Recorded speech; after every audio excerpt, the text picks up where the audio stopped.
आज की वीडियो में हम देखेंगे कि पाकिस्तान स्टॉक एक्सचेंज के ऑटोमोबाइल सेक्टर में कौन से ऐसे कंपनीज हैं जिन्होंने बेस्ट डिविडेंड्स दिए हैं।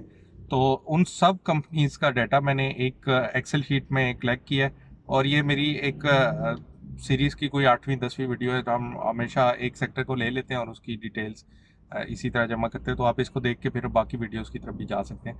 तो खैर, मैंने एक एक्सेल शीट में उनका 5 साल का डिविडेंड्स का डाटा जमा किया, फिर उसकी परसेंटेज जो है वो कैलकुलेट की है, एवरेज परसेंटेज। तो उसकी बेस पे हमें पता लग जाता है कि किसी भी सेक्टर में कौन से ऐसी कंपनी है जिसने बेस्ट डिविडेंड पे किया।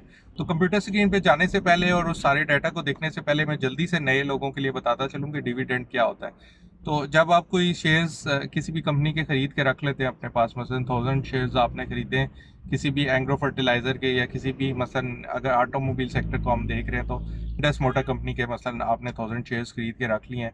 तो वो हर साल एक दफ़ा, दो दफ़ा या तीन दफ़ा इस तरह आपको ना जो प्रॉफिट है उसमें से कुछ हिस्सा आपको देना चाहेगी। और वो किस तरह देगी, वो आपके अकाउंट में ट्रांसफ़र कर देंगे। वो वाले पैसे आपके शेयर्स वहीं पे रहेंगे और उनको जब बेचेंगे तो वो उसी प्राइस पे बिकेंगे। शायद थोड़े ऊपर बिकें, शायद थोड़े नीचे भी जा सकते हैं, लेकिन शेयर की प्राइस एक तरफ, वो आपको अलग भी जो है हर साल या हर कुछ माह बाद जो है ना डिविडेंड ट्रांसफ़र होता रहेगा।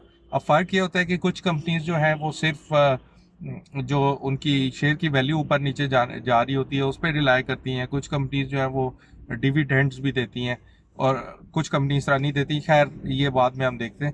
अभी जाके हम देखते हैं कंप्यूटर स्क्रीन पे कि ऑटोमोबाइल सेक्टर में कौन सी कंपनी ने बेस्ट डिविडेंड दिए। तो ये सारा जो है ये ऑटोमोबाइल सेक्टर का डिविडेंड्स का डाटा है। और इसमें इस दफ़ा मैंने बोनस डिटेल्स भी, बोनस शेयर्स अक्सर कंपनीज देती हैं हर कुछ अरसे बाद, उनकी डिटेल्स भी इंक्लूड की हैं। तो इसको डिस्कस करते हैं। उससे पहले एक चीज़ और डिस्कस कर लें कि पिछली जो मैंने वीडियो बनाई थी वो सीमेंट सेक्टर के बारे में थी। तो सीमेंट सेक्टर में एक important stock best way cement limited, वो जब मैंने लिस्ट कॉपी की तो उसमें किसी वजह से ना इस कंपनी का नाम ओमिट हो गया था। तो उसमें मैं ये बता रहा था कि ये अटक सीमेंट जो है ये बेस्ट है, लेकिन एक दो व्यूअर्स ने मुझे याद दिलाई कि ये भी एक कंपनी है और ये सबसे रेगुलर डिविडेंड्स वगैरह दे रही है सीमेंट सेक्टर में, और इसको हमने उस लिस्ट में भी शामिल कर लिया जो हमारी फाइनल डिविडेंड्स की लिस्ट है। तो सीमेंट सेक्टर में ये बेस्ट वे सीमेंट जो है ये बेस्ट दे रही थी। अच्छा, आप वापस चलते हैं ऑटोमोबाइल पे। ऑटोमोबाइल सेक्टर में ना सिर्फ कंपनीज डिविडेंड्स दे रही हैं कुछ, बल्कि कुछ कंपनीज ऐसी हैं जो कि बोनस भी दे रही हैं और बहुत हैंडसम किस्म का बोनस दे रही हैं। तो हमें इसको ज़रा वन बाय वन करके भी देखना पड़ेगा। तो सबसे पहले तो ये दो जो कंपनीज हैं, दीवान और गंधारा ऑटोमोबाइल, ये एक तो ये माइनस पे रही है और इसमें कोई डिविडेंड बोनस भी नहीं था, और ये तो दीवान तो डिफ़ॉल्टर है, तो इसको हम अपनी लिस्ट में से निकाल देते हैं इन दोनों को। इसके बाद ये गंडारा इंडस्ट्रीज़ जो हैं, इन्होंने 100% बोनस शेयर्स दिए थे, लेकिन वो बैक इन 2018 दिए थे और उसके बाद फिर कोई डिविडेंड भी नहीं दिया। इनका भी कोई ख़ास उस तरह से नहीं है रिटर्न, तो इसको भी लिस्ट से निकाल देते हैं फिर। अच्छा, अब हीनो पार्क जो है, इन्होंने ना कोई वो बोनस दिया है ना कोई रिटर्न्स थे इनके दूसरे डिविडेंड्स, तो ये भी गई। एटलस होंडा जो है, इसने 20% बोनस दिया था, लेकिन डिविडेंड इसकी परसेंटेज बहुत ही नॉर्मल सी है और बोनस भी एक ही दफ़ा दिया है, इसलिए ये भी हमारी लिस्ट में नहीं है शामिल अभी। अच्छा, ये बोनस, ये परसेंटेज है 2.31%। होंडा एटलस कार्स जो है, ये होंडा एटलस होंडा जो है ये बाइक्स वाली है, ये कार्स वाली है। इसके भी कोई इतना अच्छा वो नहीं था रिटर्न 5 साल का, तो इसको भी हम निकाल देते हैं। अच्छा, बाकी ये जो है इंडस मोटर कंपनी लिमिटेड, ये टोयोटा की डीलरशिप सारी, और टोयोटा का पाकिस्तान में जो भी कॉन्ट्रैक्ट है ये इनके पास है। इन्होंने दिए डिविडेंड्स पिछले कुछ सालों में, लेकिन बोनस एक भी नहीं था। और डिविडेंड जो है ना, शुरू में तो चलो ये बीट कर रहा था वो बैंक्स का जो इंटरेस्ट रेट वगैरह होता है, लेकिन बाद में इन ईयर्स में इन्होंने बहुत वो उसी को कंटिन्यू किया। तो ये वैसे कंपनीज को सोचना चाहिए कि इंटरेस्ट रेट अब चेंज हो गया, तो अगर उन्होंने अपने वो वाले इन्वेस्टर्स रिटेन करने जो कि सिर्फ डिविडेंड वगैरह के लिए उनके साथ हैं, तो फिर उनको ये परसेंटेजेस भी अपडेट करनी चाहिए। खैर, पिछले कुछ साल और ऑटो इंडस्ट्री के लिए इतने अच्छे भी नहीं थे, तो ये हमारे उस लेवल से नीचे है, इसलिए इसको भी हम निकाल देते हैं लिस्ट से। अच्छा, अब मिलर ट्रैक्टर्स, हाँ ये मैंने आप लोगों के साथ डिस्कस करना था। ये बहुत अच्छा स्टॉक साबित हुआ है। इनका डिविडेंड तो नॉर्मल सा ही है, ये इन सालों का मैंने कंसिडर किया है एवरेज में। ये अभी जो है शायद इस एक आध और आ जाए तो वो फिर इसको इंक्लूड नहीं किया अभी। ये जो एवरेज डिविडेंड है ये इनका अच्छा है, लेकिन इसमें बात ये है कि वो साथ बोनस शेयर्स इतने ज़्यादा देते रहे कि मसलन आपने अगर 2018 में ये 100 स्टार इसके शेयर्स लेके रख लिए होते तो अब 433 शेयर्स हो चुके होते हैं आपके पास। प्राइस इसकी स्लाइटली कम हुई है, 100-200 रुपये, 700 रुपये की प्राइस में बहुत कम डिफरेंस है, लेकिन जो डिविडेंड्स है वो भी हैं और उसके साथ 400% शेयर्स भी आपके पास पड़े होंगे।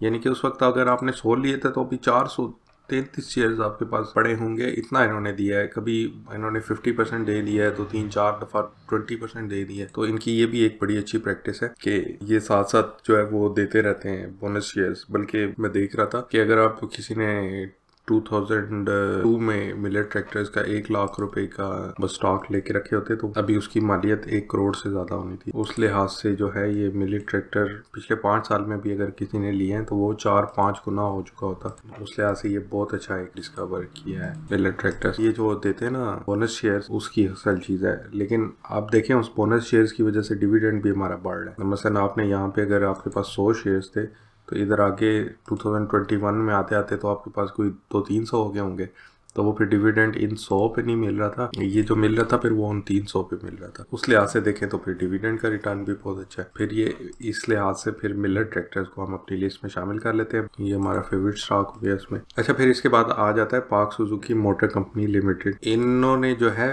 356% इसकी प्राइस ग्रोथ हुई है, लेकिन इसकी प्राइस ग्रोथ पिछले 4 सालों में नहीं हुई, बिल्कुल अभी रिसेंटली हुई है, क्योंकि ये अनाउंस हुआ था कि ये कंपनी जो है वो स्टॉक मार्केट को एग्जिट कर रही है, यानी कि इन्होंने फिर अपने सारे शेयर्स बाय बैक करने थे। तो लोग एक्सपेक्ट कर रहे होंगे कि बहुत अच्छी प्राइस पे बाय बैक करेंगे, तो इनकी 200 के करीब इनकी जो भी शेयर प्राइस चलती आ रही थी पुरानी वही चलती आ रही थी, लेकिन अचानक से ये अभी देखें 898 रुपये पे पहुंच चुकी हुई है। उस लिहाज से इसकी बड़ी अच्छी ग्रोथ हुई है, लेकिन अभी मैं इसके बारे में कुछ नहीं कहता कि आप इसमें इन्वेस्ट करें ना करें, ये आके ऊपर जाएगा या नीचे जाएगा, क्योंकि किसी खास वजह से ग्रोथ हुई है और पता नहीं स्टॉक में इतना दाम है। खैर, ये डिविडेंड के लिहाज से हम देख रहे थे, तो डिविडेंड के लिहाज से तो फिर इसमें हमें कुछ नहीं मिला, तो इसको जस्ट हम लीव कर देते हैं। फिर ये है साजगार इंजीनियरिंग। अच्छा, साजगार इंजीनियरिंग जो है इन्होंने पहले तो डिविडेंड्स इतने नहीं दिए, लेकिन ये देखें 60% तक इन्होंने बोनसेस दिए हैं, यानी कि 30% एक दफ़ा दिए हैं और 30% दोबारा दिया है। अभी 2023 में इन्होंने डिविडेंड भी दिया है। और इसके अलावा ये पाकिस्तान में इन्होंने इनके पास आया है कॉन्ट्रैक्ट बीएक हवाल जो है, हवाल जूलियन और हवाल की इन्होंने SUVs वगैरह लॉन्च की है। फिर ये बीएक BJ40 और ये जीप्स वगैरह होती है काफ़ी। और इसके अलावा ऑटो रिक्शाज की एक अपनी इनके पास डिवीजन है, तो इनका मैं देख रहा था, बल्कि अभी आपको दिखा भी देता हूँ। हाँ, तो ये जैसे कि मैं आपको दिखा रहा हूँ, ये इनका ये नॉर्मल अर्निंग पर शेयर चल रहा था काफ़ी अर्से से, तो अचानक 2023 में इनका अर्निंग पर शेयर जो हिस्टोरिक इनका 2018 में था उससे भी डबल हो गया, और जो अभी नॉर्मल चल रहा था उससे तो 8 टाइम्स बढ़ गया, उससे भी ज़्यादा। तो वो इस वजह से कि इनके पास वो हवाल और बीएक और बाकी फिर इनके ऑटो रिक्शाज का बिजनेस जो है, तो मेरे ख्याल में अगर इनका ये EPS अर्निंग पर शेयर और भी आगे आया तो ये दे सकते हैं आगे भी डिविडेंड्स वगैरह। तो बोनस तो ये कंपनी देती रहती है, मतलब पिछले 5 साल में इन्होंने 2 दफ़ा 30% तक बोनस, तो उस लिहाज से इसको भी आप कंसिडर कर सकते हैं इसमें इन्वेस्ट करना।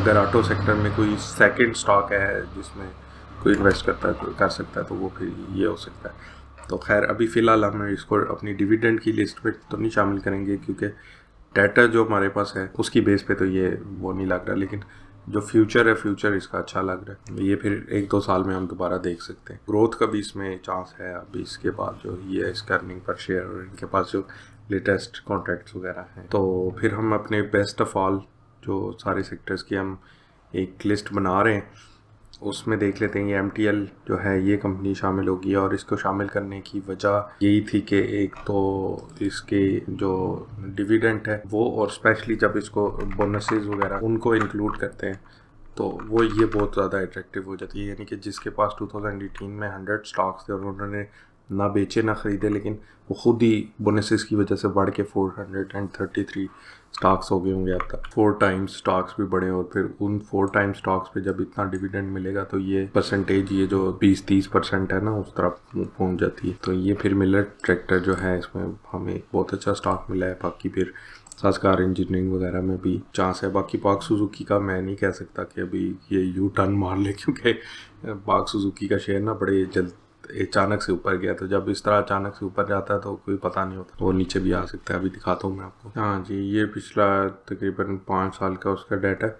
ये हमारा स्टॉक बस आई जा रहा था। अभी ये देखें 107 रुपीज़, इवन काफ़ी ज़्यादा डाउन जा चुका था। लेकिन यहाँ पे कहीं उन्होंने अनाउंसमेंट किया है कि हम स्टॉक एक्सचेंज को एग्ज़िट करना चाहते हैं और अपने सारे शेयर्स बाय बैक करके as a private company operate करना चाहते हैं पाकिस्तान में। तो लोगों ने कहा होगा हाँ ये बाय बैक कर रहे हैं तो हो सकता है उनको मुँह मांगी प्राइस मिल जाए या एक ऊंची प्राइस पे ये बाय बैक करना चाहें। तो उस पर ये देखें अब ये कहाँ पे पहुंच चुका है। अचानक से ये हुआ है और ये इतना स्टीपली चढ़ा है। इवन सितंबर में ये 121 रुपये का था और अभी 800 रुपये का हो चुका है। तो खैर अभी फ़िलहाल तो ये अपर कैप इसके चल रहे थे। हो सकता है फ्यूचर में भी कुछ अर्सा चले, लेकिन ये फिर कोई पता नहीं है। बाद में लोअर कैप लगा के नीचे भी आता रहे।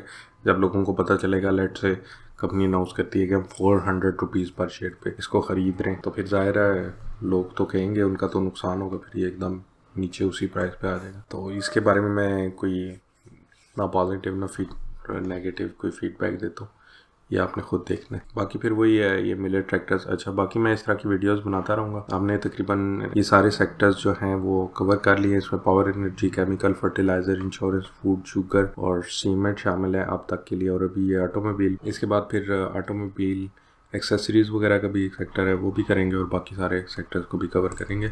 और इनमें एक हमें बहुत अच्छा पोर्टफोलियो एक मिलता जाएगा जिसमें बेस्ट किस्म के डिविडेंड वगैरह के स्टॉक्स होंगे। जैसे ही हमें कुछ मिले हैं पावर, केमिकल, फर्टिलाइज़र से एक से ज़्यादा मिले हैं और बाकी में एक एक मिले हैं अच्छे शेयर्स, जो कि ओवरऑल ये देखें यहाँ पे कोई 15% एवरेज डिविडेंड दे रहा है, कोई 27% एवरेज डिविडेंड दे रहा है। इस तरह से ये जब डिविडेंड कंपाउंड करता है ओवर द लॉन्ग टर्म तो ये काफ़ी ज़्यादा अमाउंट बन जाती है। तो इससे पहले कि मैं इस वीडियो में आगे बढ़ूँ, याद दिलाता चलूँ कि आप इस चैनल को सब्सक्राइब कर लें। हम और भी सेक्टर्स को रिव्यू करेंगे और इसी तरह के जो अच्छे डिविडेंड पे करने वाले स्टॉक्स हैं उनको हम फाइंड आउट करेंगे। तो जैसा कि आपने देखा कि मिलर ट्रैक्टर जो एक ऐसा शेयर है जो कि आपने अगर 5 साल पहले लिया होता तो उन्होंने ना सिर्फ डिविडेंड्स अच्छे दिए हैं बल्कि बोनस शेयर्स भी देते रहे।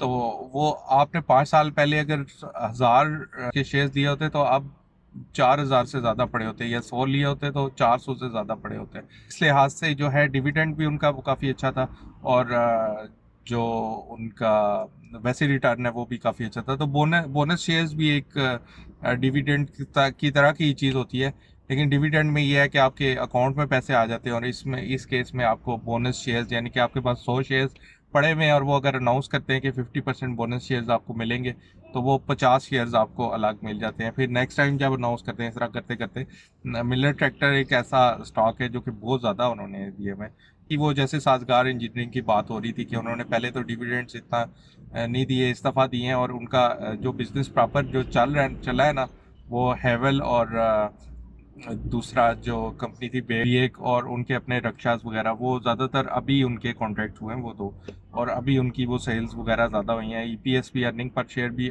इसी साल का, पिछले साल का ज़्यादा रिफ्लेक्ट हुआ है। तो उन्होंने डिविडेंड दिया और आगे भी चांस है कि देंगे, लेकिन उसके केस में हम 1-2 साल रुक भी सकते हैं, देख सकते हैं कि वो ट्रेंड को कंटिन्यू करते हैं अपने डिविडेंड के को या नहीं।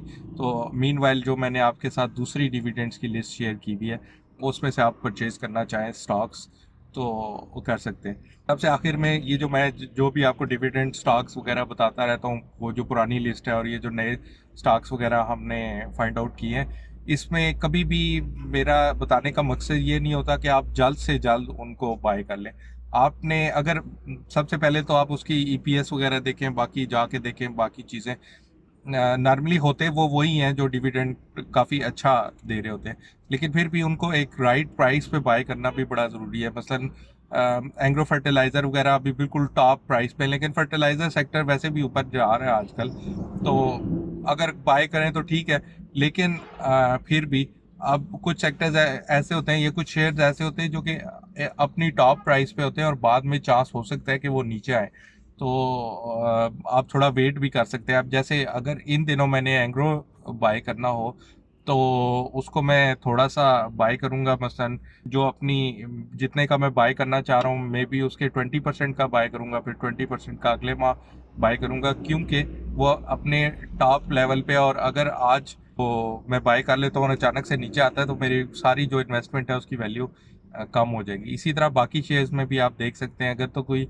जैसे मिलर ट्रैक्टर की बात हुई है आज के केस में, तो वो अपने टॉप के करीब नहीं है, इस टाइम पे काफ़ी नीचे है, तो उसको आप थोड़ी सी ज़्यादा मे बी 20% करके नहीं तो 50% करके भी बाय कर सकते हैं। बाकी आपने जो भी इन्वेस्टमेंट करनी है वो अपना खुद देख के सब कुछ जो है ना, क्योंकि ये इन्वेस्टमेंट एडवाइस नहीं होती, ये हमारा मकसद ये होता है कि बेस्ट जो शेयर्स वगैरह हैं वो देख लें और फिर आगे जो बाय करना है वो आपका अपना इन्फॉर्म्ड डिसीजन हो, वो मेरे कहने पे ना हो। क्योंकि बाकी हमने अभी जैसे आपने देखा कि 8-10 सेक्टर्स कवर कर चुके हैं हम डिविडेंड शेयर्स के लिहाज से, और हम आगे भी जो है डिविडेंड फाइंड आउट करने के लिए बाकी सेक्टर्स को भी कवर अप करेंगे।